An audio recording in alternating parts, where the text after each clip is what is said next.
Porn তারকা stormy ড্যানিয়েলসকে ঘুষ দেওয়ার এক মামলায় 10 জানুয়ারি যুক্তরাষ্ট্রের নবনির্বাচিত প্রেসিডেন্ট ডোনাল্ড ট্রাম্পের সাজা হতে যাচ্ছে, তবে তাকে কারাদণ্ড বা অন্য সাজা দেওয়ার সম্ভাবনা নেই বলে শুক্রবার একজন বিচারক জানিয়েছে।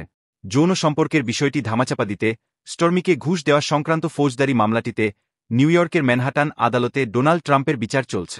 বিচারক জুয়ান মার্চানের ওই বক্তব্যের অর্থ হল, 20 জানুয়ারি প্রেসিডেন্ট হিসেবে দায়িত্ব গ্রহণ করার মাত্র 10 দিন আগে ট্রাম্পকে আদালতে হাজির হতে হবে। যুক্তরাষ্ট্রের ইতিহাসে এ দৃশ্যবীর, কেননা এর আগে দেশটির সাবেক বা ক্ষমতাসীন কোনো প্রেসিডেন্টই কখনো কোনো অপরাধে দোষী সাব্যস্ত হননি। তবে নিউ ইয়র্কের বিচারক জুয়ান মার্চান ট্রাম্পকে কারাদণ্ড বা জরিমানা না দিয়ে শর্তহীন মুক্তি দেয়ার ইঙ্গিত দিয়েছে। তিনি তার আদেশে লিখেছেন, ট্রাম্প সশরীরে কিংবা ভার্চুয়ালি শুনানিতে অংশ নিতে পারবে। বিচারক তার আদেশে বলেন, ট্রাম্পকে কারাদণ্ড দেওয়ার ইচ্ছা তার নেই।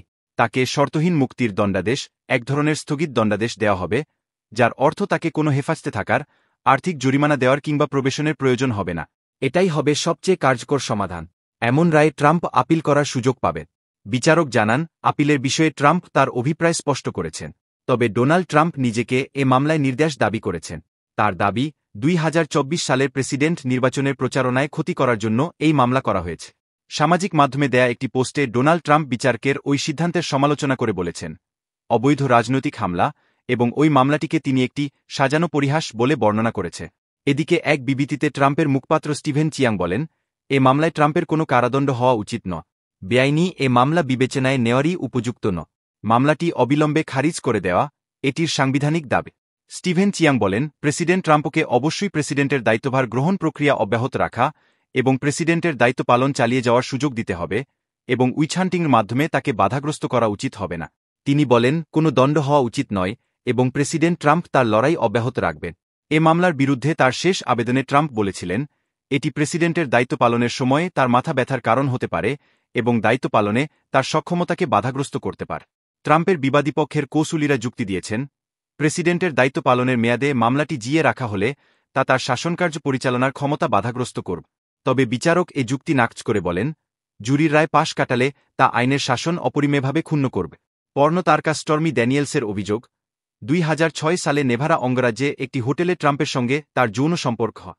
সে ঘটনা যাতে তিনি কাউকে না বলেন, এজন্য ব্যক্তিগত আইনজীবীর মাধ্যমে এর 10 বছর পর 2016 সালে তাকে $1,30,000 মার্কিন দেন ট্রাম্প। সে সময় ট্রাম্প মার্কিন প্রেসিডেন্ট নির্বাচনে রিপাবলিকান পার্টির প্রার্থী হিসেবে প্রচারণা চালাচ্ছিলেন। ঘুষ দেওয়ার সেই তথ্য তিনি তার ব্যবসায়িক নথিতেও গোপন করে। অবশ্য ট্রাম্প স্টর্মি ড্যানিয়েলসের সঙ্গে যৌন সম্পর্ক ও ঘুষ দেওয়ার অভিযোগ বরাবর অস্বীকার করেছেন। ট্রাম্পের দাবি, এ সব কিছু রাজনৈতিকভাবে উদ্দেশ্যপ্রণোদিত। তার হোয়াইট হাউসে প্রবেশ ঠেকাতে বাইডেন প্রশাসন এসব কিছু করেছে। ট্রাম্পই হলেন যুক্তরাষ্ট্রের প্রথম কোনো প্রেসিডেন্ট যার বিরুদ্ধে ফৌজদারি মামলার বিচার শুরু হয়। মামলায় গত বছরের মে মাসে ম্যানহাটানের ডিস্ট্রিক্ট আদালতের বিচারকেরা তাকে দোষী সাব্যস্ত করে। দোষী সাব্যস্ত হওয়ার পর প্রাথমিকভাবে ট্রাম্পের বিরুদ্ধে দণ্ডাদেশ ঘোষণা করার কথা ছিল গত বছরের 11 জুলাই, কিন্তু কয়েক দফা তা পেছানো হয়। সবশেষ গত বৃহস্পতিবার বিচারক মার্চান বলেন, ট্রাম্প গত আগস্টে তার বিরুদ্ধে দণ্ডাদেশ নির্বাচনের পর পর্যন্ত পিছিয়ে দেওয়ার অনুরোধ জানিয়েছিলেন। বিচারক মার্চান বলেছেন, ট্রাম্পের উদ্বেগের বিষয়গুলোতে বিভিন্ন পদক্ষেপ নেয়ার পরামর্শ তিনি পেয়েছেন। এক্ষেত্রে তার হাতে যেসব বিকল্প আছে তার একটি হল দণ্ডাদেশ বাস্তবায়ন 2029 সালে তার হোয়াইট ছাড়া পর্যন্ত বিলম্বিত করা, কিংবা দণ্ড দিলেও তার সাথে জেলে থাকার বিষয়টি থাকবে না। এর আগে ডোনাল্ড ট্রাম্প সুপ্রিম কোর্টের আদেশে প্রেসিডেন্ট থাকাকালীন প্রাতিষ্ঠানিক কাজের জন্য তিনি দায়মুক্ত থাকবেন বলে যে আদেশ দিয়েছিল, সেটিকে আদালতের সামনে যুক্তি হিসেবে নিয়ে আসার চেষ্টা করে সফল হন। গত জুলাই মাসে সুপ্রিম কোর্ট ওই আদেশ দিয়েছিল। গত মাসে ট্রাম্পের ঘুষের মামলা খারিজ চেয়ে যে আবেদন করা হয়েছিল তা খারিজ করে দিয়েছিলেন বিচারক মার্চান।